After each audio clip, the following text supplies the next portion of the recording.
பாவலரேர் ஒன்று சொல்லுவாரு, எந்த கட்சியில் நீ இருந்தாலும் இனத்தை மறந்திடாதே தமிழா, இனத்தை மறந்திடாதே. சொந்த குடும்பம் தனைப்பல கருத்தால் சுட்டு பொசிக்கிடாதே தமிழா, சுட்டு பொசிக்கிடாதே.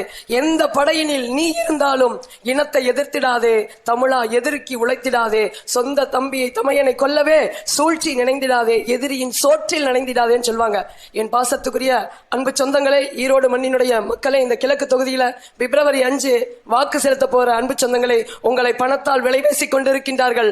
பணநாயகத்தை வீழ்த்தி ஜனநாயகத்தை மான தமிழர்கள் இந்த ஈரோட்டு மண்ணிலே வரலாறாக பதிவு செய்தார்கள் என்பதை நீங்க வரலாறாக மாற்ற வேண்டும். ஒரே ஒரு வாய்ப்பு, உங்களுடைய மதிப்புமிக்க வாக்கினை மக்களின் வழிதாங்கி சட்டமன்றத்திலே ஒலிக்க இருக்கின்ற ஒளிவாங்கி மைக் சின்னத்துக்கு நீங்க தந்து வெல்ல வைக்கணும். அது தனிப்பட்ட சீதாலட்சுமியுடைய வெற்றி அல்ல, இந்த ஈரோட்டு மண்ணின் வெற்றி, மக்களின் வெற்றி, தமிழ் தேசிய இனத்தின் வெற்றி, ஒட்டுமொத்த இந்த உலக மக்கள்